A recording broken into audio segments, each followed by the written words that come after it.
Welcome back to Politically Motivated. Lauren Melendez alongside Christopher Heath. We are talking all things Black history now for the next few minutes. And it's been celebrated historically in the country now 50 years, which it seems like a milestone, but it's kind of disappointing. FAMU, Florida A&M University, historically Black university here. They're in the spotlight for not a great reason. Some Black law students brought it to our attention. They actually reached out to our station and they said, hey, we're creating posters. We're talking about celebrating Black history. We can't use the word Black. Yeah.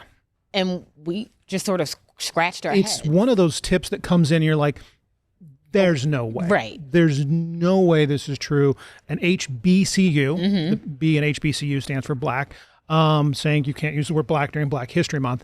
Again, a little odd. There's no way this can be true. So we did some digging.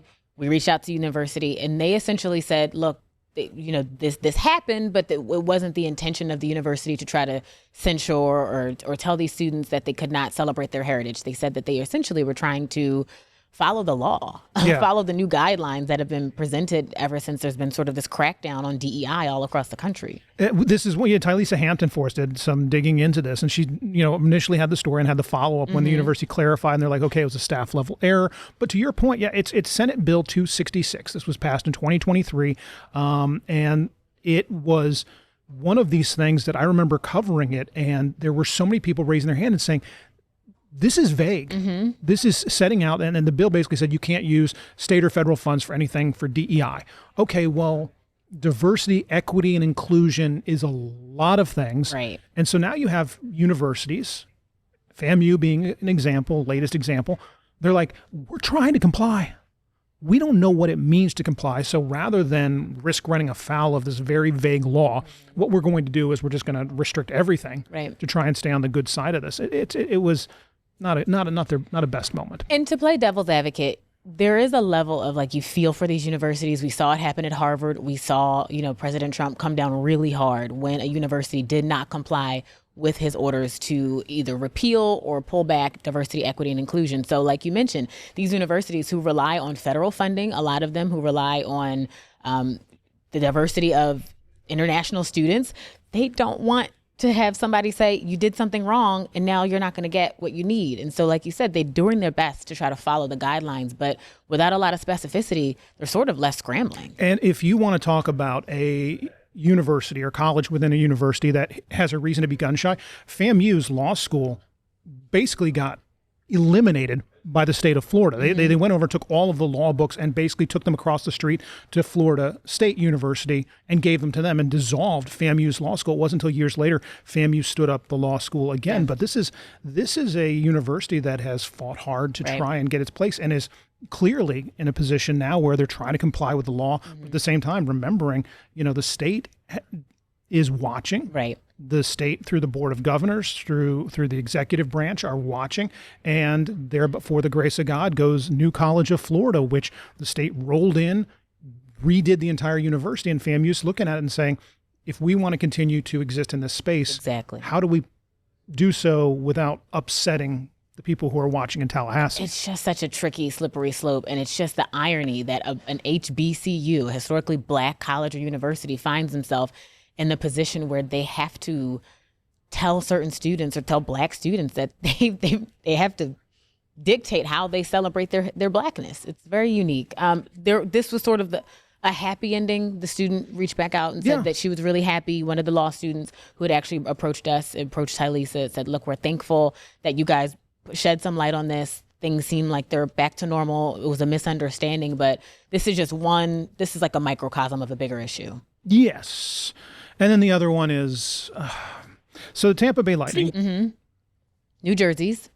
So Tampa Bay Lightning rolled out some jerseys to honor Black History Month. Right. And as teams do often, and then not just in hockey, but in other sports, they'll roll out jerseys to celebrate different things. Any special occasion. The NFL for, breast cancer awareness goes full pink. And anyway, so this one you could title under Never Read the Comments section because Tampa Bay rolls out the jerseys. They are celebrating Black History Month. And let's just say the comment section is... It is brutal. It's grotesque. It really is. And people just... Everybody on the internet is 6'5" and bench presses 450. Yeah, you are very tough on as the we internet. like to say, Twitter fingers, right? Like you have this veil of anonymity and you feel like you can say anything and do anything and attack anybody. The comments were despicable. I mean, they were they were out. I warned you. I racist. sent you this did. one. I said, I'm sending you this story. If you want to read the comments, Right. go for it. I warned you not to. And I went on like a deep dive. So if you're not familiar, as Chris mentioned, the jerseys celebrate Black history. Shortest month of the year. We got 28 measly days.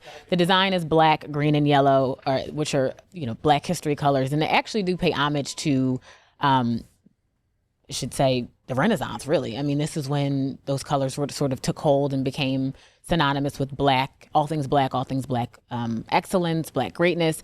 And so when the university unveiled this, people were online saying, "Hey, I want to." There was one comment that I think someone said, "Let's celebrate. I'll bring a rope." Yeah.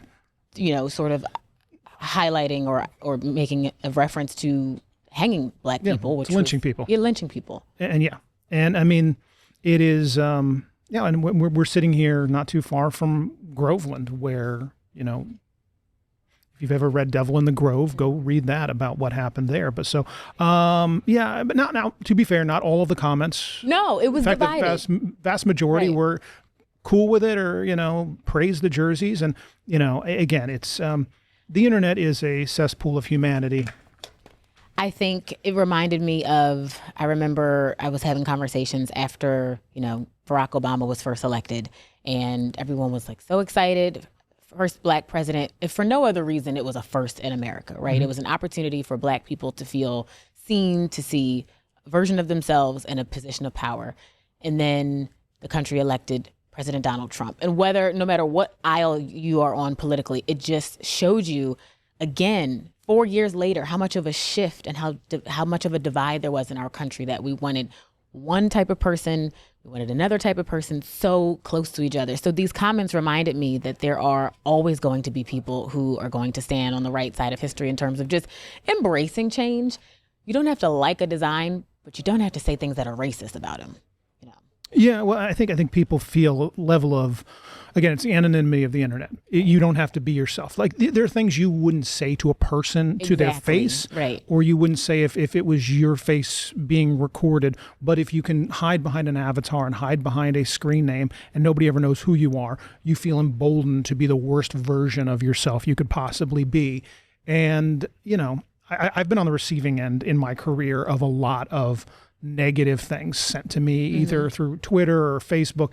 And, it's like anything else. It's always anonymity. It's always, you're always so much tougher behind that keyboard. And it's anonymity, but I've got to beg the question, do some people feel emboldened to say things that are racist or to do things that are racist after seeing things like our president not denounce Barack and Michelle Obama being depicted as monkeys on Truth Social, right? So there is a level of, does it create a permission structure? Exactly. Is it okay? So the continuing it's a slippery slope. It is.